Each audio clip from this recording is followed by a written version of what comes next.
The slap wasn't loud, but it silenced the courtyard. Just 10 minutes later, a girl who had always stayed quiet stood up in front of everyone and didn't back down.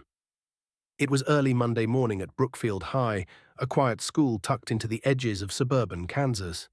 The April air was still cool, and the hallways buzzed with lazy chatter and the echo of lockers slamming shut. Lena Carter, 16, hugged her backpack close as she walked past the flagpole. She wasn't anyone's favorite or enemy, just a quiet girl with tired eyes who had been living with her grandmother since her mum passed away from cancer last fall.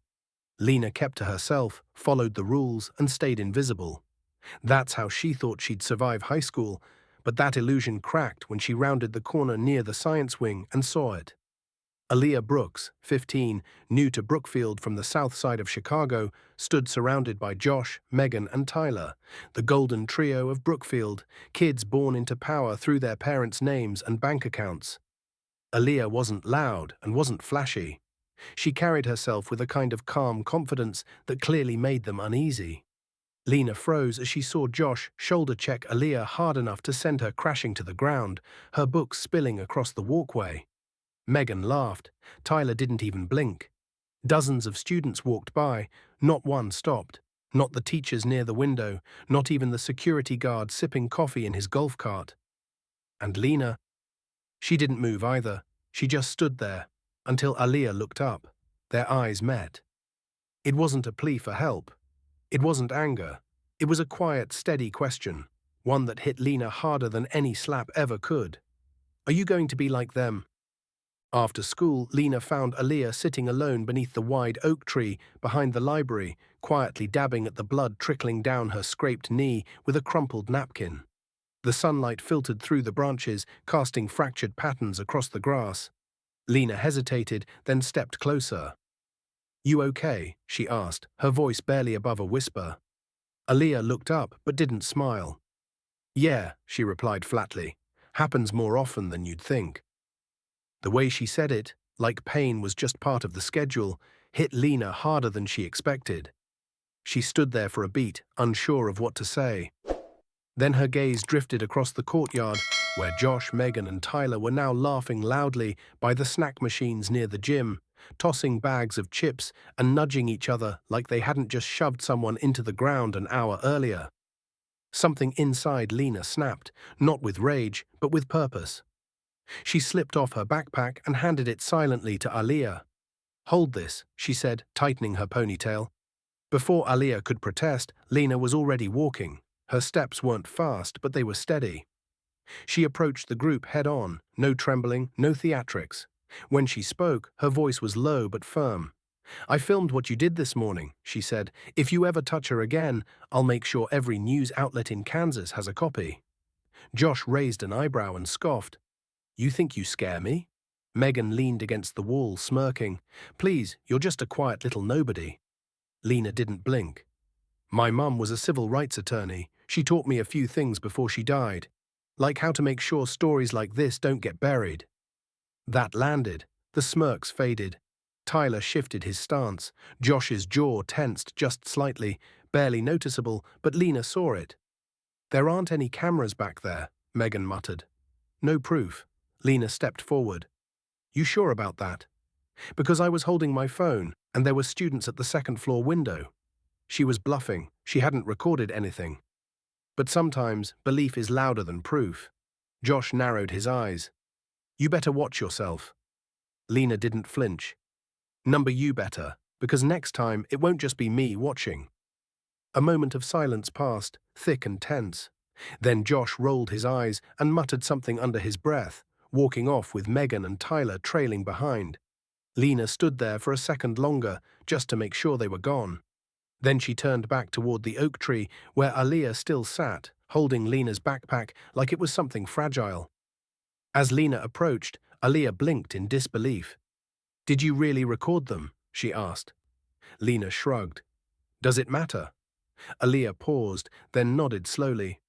"Number, I guess it doesn't." Lena sat down beside her in the grass, both girls silent for a moment. But the silence wasn't empty. It was the kind that meant something had shifted. By the next morning, the story had spread like wildfire through the halls of Brookfield High. The quiet girl, Lena Carter, had stood up to the bullies for a girl she barely knew. Whispers followed her from class to class, some filled with awe, others with suspicion. Then came the video. A grainy clip from a hallway security camera surfaced online, uploaded anonymously. It wasn't long or dramatic. It simply showed the moment Aaliyah was pushed and Lena stepping forward minutes later.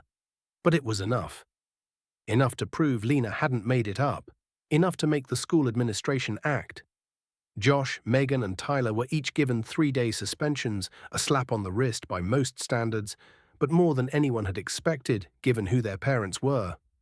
For a moment, it felt like justice had finally pierced the golden bubble those students lived in. But with attention came backlash. Lena's phone buzzed non-stop with anonymous DMs and passive-aggressive comments. A meme started circulating on Instagram, mocking her as Brookfield's white savior.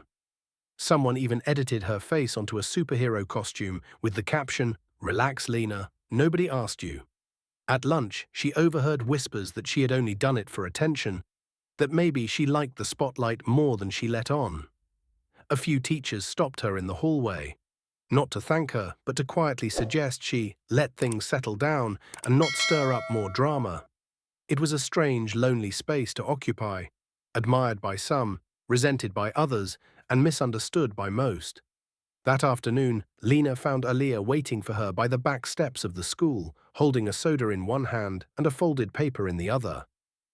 "They're saying all kinds of things," Aaliyah said, offering her the drink. "I saw the comments, the memes." Lena took a sip and sat beside her. "Yeah, they're not great." Aaliyah studied her for a second. "Do you regret it?" she asked. Her tone wasn't accusatory, just curious, maybe even concerned. Lena didn't answer right away. She stared across the parking lot, where the golden hour sun cast long shadows on the pavement. Then she said, "No. I just wish I hadn't waited so long to do the right thing." Aaliyah nodded. "Same." They didn't talk much after that, but the silence between them wasn't awkward. It was honest. That was the thing about standing up. The action was loud, but the aftermath was often quiet and heavy. Lena hadn't expected applause, but she hadn't expected the isolation either. Still, as she looked at Aaliyah beside her, sipping soda and staring at the same sunset, she knew one thing for sure. Doing the right thing might cost you comfort, but it buys you clarity. And in that moment, clarity was enough. That night, Lena sat cross-legged on her bedroom floor, a shoebox of old letters spread out around her like a paper sea. Most of them were from her mom, handwritten notes tucked into lunches, birthday cards with long messages, and one letter dated just 2 weeks before her passing. Lena unfolded it slowly, tracing her mother's familiar script. One line stopped her cold. "You don't need to be the loudest voice in the room, sweetheart. Just never be the one who looks away when justice is being crushed." She read it again. And again. The words didn't roar. They settled quietly into her chest, like a stone dropped in still water. The next morning at school, Lena found Aaliyah waiting near her locker, not alone this time. Beside her was a small 9th-grade girl, eyes hidden behind glasses too big for her face, sleeves pulled over her knuckles like she was trying to disappear. Aaliyah gave Lena a look that said everything before she even spoke. "This is Hannah," she said gently. "She's been dealing with some stuff. People say things." Lena didn't ask what kind of things. She didn't need to. She saw the flicker of fear in Hannah's eyes. The same look Aaliyah had when she was knocked down. The same look Lena had seen in the mirror after her mother's funeral. "She wants to help," Aaliyah continued, "and maybe she needs some too." That afternoon, the three of them sat in the corner of the library, drawing out ideas for something Aaliyah called Safe Circle, a space for students who didn't feel safe, who needed somewhere to go when the hallways felt too loud, too cruel, too much. It wasn't official, and it definitely wasn't popular. But Lena agreed without hesitation. They wrote up a proposal, outlined meeting ideas, and decided to invite others quietly, through word of mouth. No posters, no announcements, just trust. By the end of the week, 2 more students had joined them. One had anxiety attacks during lunch. Another was being taunted online by classmates she once called friends. They met twice a week in the art room after hours, with soft music playing and a simple rule: no judgment, no pressure, just presence. Lena didn't talk much at first. She wasn't good at speeches. But she listened, really listened. And sometimes that was enough. At one meeting, a boy who hadn't spoken all session whispered, "This is the first place I've been where silence doesn't feel scary." Lena smiled and passed him a notebook. "You don't have to speak to be heard," she said. "Everything okay?" she asked, tentatively. Greg didn't answer. How could he explain that he had just cost them their location by disrespecting the one person whose opinion actually mattered? He had enforced a policy, yes, but at the cost of professionalism, decency, and foresight. In corporate America, appearances still deceive, and Greg had been thoroughly deceived. His assumptions, born from bias, had now placed his business on the chopping block, and all it took was 12 minutes of silence, one phone call, and a woman who didn't need to prove anything to anyone. As the truth settled in, Greg wasn't just embarrassed, he was undone. Because power in its most effective form doesn't announce itself. It moves quietly, decisively, and when it does speak, it does so with action. The very next morning, a large closed sign appeared on the glass doors of the coffee shop, its bold letters impossible to ignore. Regular customers slowed their steps, brows furrowed in confusion as they peered inside the now empty space. Whispers began to ripple through the mall. Was it a lease issue, financial trouble, a surprise inspection? Rumors flew as fast as lattes once did behind that counter. But it wasn't the closure that truly shocked the Westmore community. It was what replaced the cafe that captured everyone's attention. Days passed, and instead of signs for a new franchise or another boutique, workers arrived with paint cans, sleek furniture, and bookshelves. The old signage came down. In its place, elegant lettering spelled out, "Blake Empowerment Hub." People began to gather outside, curious about this new venture. Soon it became clear, this wasn't just a business, it was a mission. The space had been entirely transformed into a community resource center, offering free business, leadership, and financial literacy workshops for young black women from underserved communities. Computers lined the back wall, a mural of powerful female figures in American history covered the side. Inspirational quotes framed the entrance. It wasn't just a hub, it was a sanctuary for growth, learning, and transformation. And at the center of it all was Vanessa Blake. She had taken the very space where she was once made to feel small and turned it into a platform to uplift others.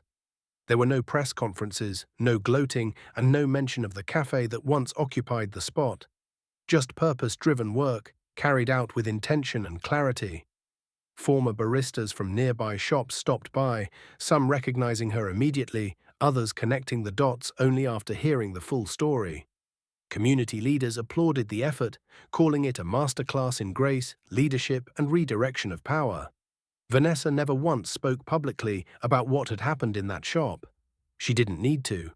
The message was in the transformation itself. In a world so quick to shut doors, literal and metaphorical, she had opened one wider than anyone expected. She had taken a moment of quiet discrimination and flipped it into a movement of opportunity. The Blake Empowerment Hub quickly became more than just a space. It became a symbol, a living reminder that when the world says no, you can still create a powerful yes.